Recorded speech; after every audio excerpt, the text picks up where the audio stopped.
دین پر چلنے کی استعداد پیدا ہوگی۔ ایسا نہیں ہے کہ وہ اونٹوں کا زمانہ تھا، اس وقت وہی ترتیب کارگر تھی، اب راکٹوں کا زمانہ ہے، اب تبدیل ہونا چاہیے۔ اللہ کے رسول صلی اللہ علیہ وسلم کو قیامت تک کے لیے نبی بنایا گیا ہے، تو آپ جو اعمال لے کر آئے ہیں ان میں جو تاثیر ہے وہ قیامت تک ہے، رد و بدل کی ضرورت نہیں ہے۔ وہی اعمال ان کی تعلیم و تربیت کے لیے ہوں گے جو پہلے والوں کے لیے ہوں گے۔ تو ایک ایک مسلمان کا مسجد سے تعلق قائم کیا جائے، ایک ایک گھر میں 5 اعمال کے ساتھ تعلیم شروع کی جائے، ہر گھر میں 5 اعمال کے ساتھ تعلیم ہونی چاہیے، ہر گھر میں قرآن کے سیکھنے سکھانے کا حلقہ ہونا چاہیے۔ سارے صحابہ نے اپنے گھر والوں کو قرآن خود سکھایا۔ کس نے سکھایا؟ مسجد میں بہت بیٹھتے تھے، وہاں سے سیکھ کر آتے تھے، گھر والوں کو سکھاتے تھے۔ جتنا قرآن نازل ہوتا تھا روزانہ،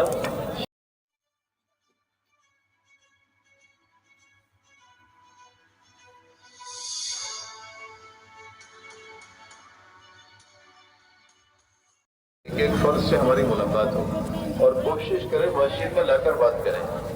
وہاں بات کریں گے تو وہ مؤثر نہیں ہوگی، وہ ماحول ہی دوسرا بات۔ ایک ایک مسلمان کو اس کے ماحول سے اٹھا کر مسجد کے فضائل بتا کر مسجد میں لائیں اور پوری بات سمجھائیں۔ نماز نہیں پڑھی ہے، نماز پڑھو، ہے ناپاک ہے تو پاکی حاصل کرائیں۔ یہ سب ہمارے ذمہ ہیں، اور نہیں کرے گا یہ کوئی کام، یہ اور بھی کوئی کر لے گا؟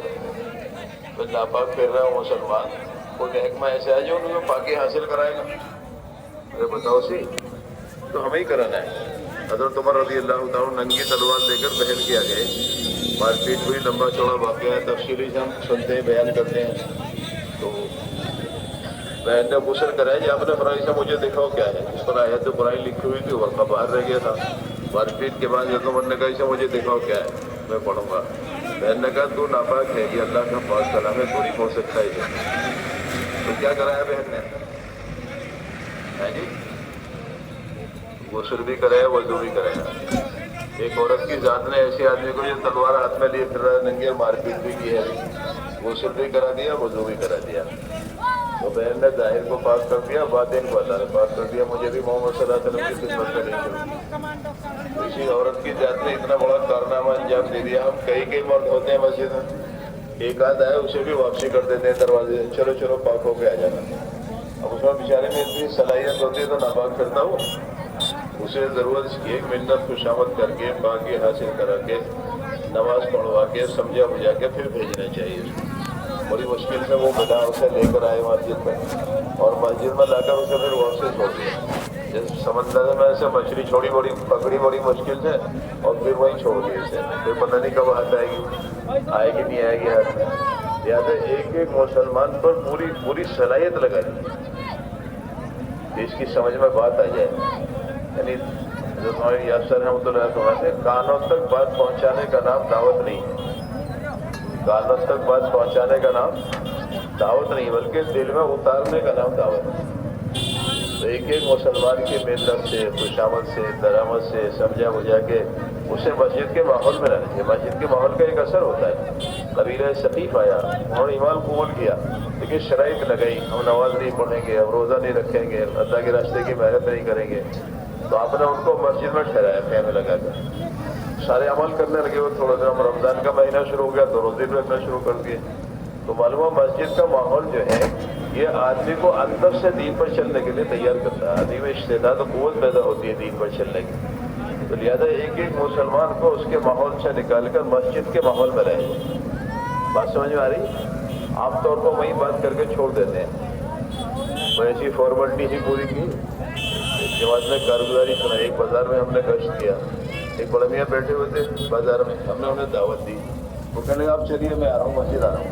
انہوں نے کہا ہم تو لے کے چلیں گے آپ۔ ان کی اتنی خوشامد کی بڑے میں آگے ہوتے ہیں۔ جب مسجد میں آئے تو مجھے یاد نہیں ہے کہ انہوں نے بڑے میں آگے بتائی کتنے سال کے بعد میں مسجد آ رہا ہے، اور مسجد بازار میں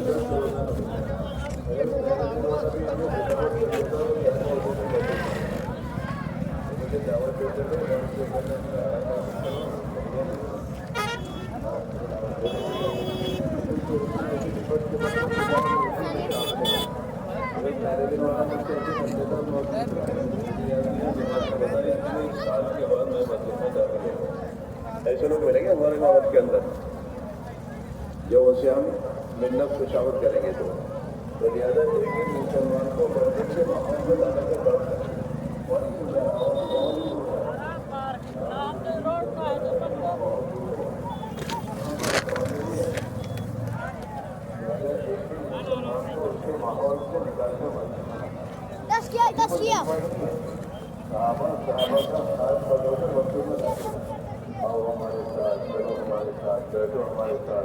تھوڑی دیر کے لیے اپنے رب پر ایمان لے آئے.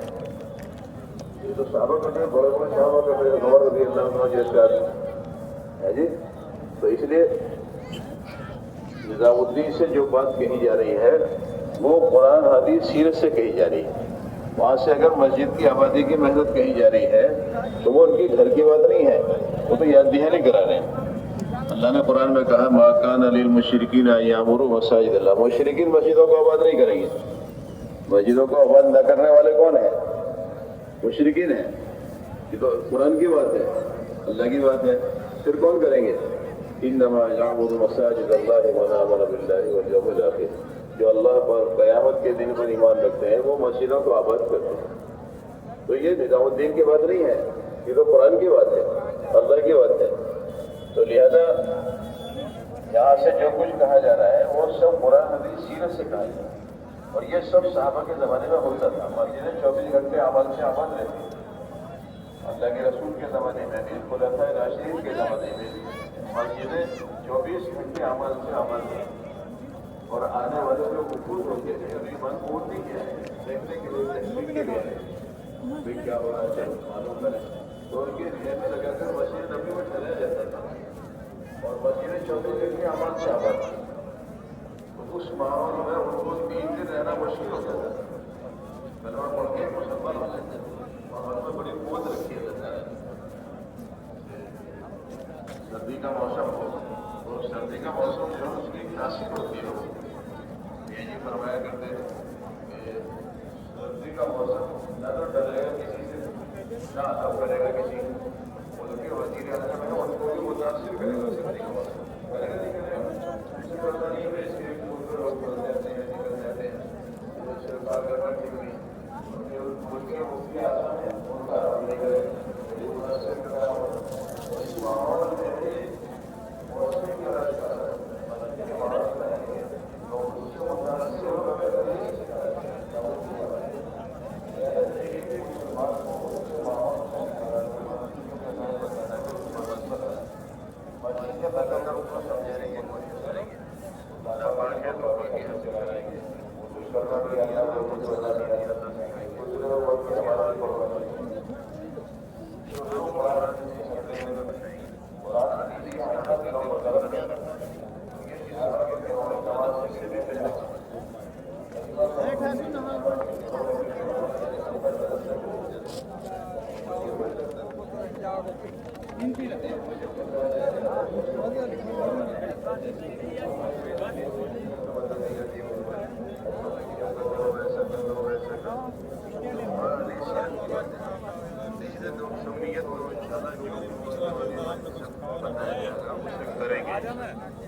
سب سے پہلے محنت کی اسلامی میں حضرت نے فرمایا کہ اب میوان میں اتنی استعداد پیدا ہو گئی ہے کہ ساری دنیا کے تقاضے میوان پورے کر سکتے ہیں. میں سمجھتا ہوں نظام الدین کی بات سب سے پہلے یہاں سے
نظامالدین سے یہ کہا جا رہا ہے مرکز ہے سارے عالم پر کہ ہر مسلمان ہر سال 4 مہینے کم سے کم لگائے.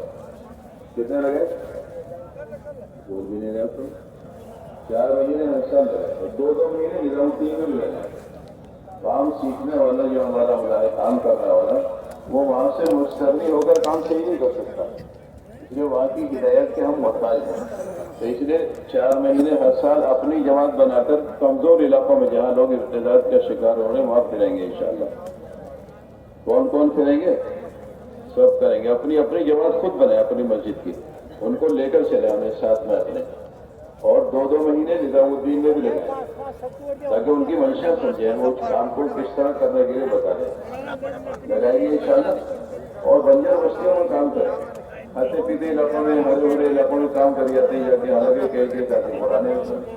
یہ بات نہیں ہے وہاں کی. وہاں سے یہ ہے کہ ہر ساتھی اپنی جماعت بنا کر اپنے صوبے کے کمزور علاقوں میں جائیں، لوگ ابتداءات کا شکار ہو رہے ہیں. دوسرے سال دوسرے صوبوں میں ایسی علاقوں میں انتخاب کریں، اور تیسرے سال بیرون جائیں، وہاں بھی کمزور علاقوں میں کام کریں. پرانے ساتھی ہیں، صلاحیت بھی ہے، وقت بھی ہے، ان کا استعمال ہو رہا. اہل باطل ان کمزور علاقوں میں سب سے زیادہ محنت کا میدان بنے ہوئے ہیں. جو ہمیں بتایا گیا نا ان بستیوں میں وہ کام کر رہے ہیں. حضرت مولانا یوسف رحمۃ اللہ علیہ فرماتے تھے جہاں 3 کمزوریاں امت نہ ہو، باطل کی محنت کا خاص میدان ہوتا ہے: غربت، فرصت اور جہالت. ہم لوگ تو گھبرا رہے ہیں، وہ محنت کرتے ہیں، اور محنت وہ کر رہے ہیں. کون کر رہے ہیں؟ اہل باطل کر رہے ہیں. تو ایسے علاقوں میں محنت کریں گے انشاءاللہ. ہر سال 4 مہینے اور 2 مہینے مہینے والی مشین میں لگائیں گے انشاءاللہ. اور ہر مہینے 10 دن روزانہ 8 گھنٹے دیں گے. میری بات کا تو ایک پر اس پر ہونا چاہیے. کریں گے انشاءاللہ. کون کون کرو گے؟ تیاری کرنے موضوع نہ ہو تو فارغ ہونا، نماز کے بعد بیٹھیں انشاءاللہ.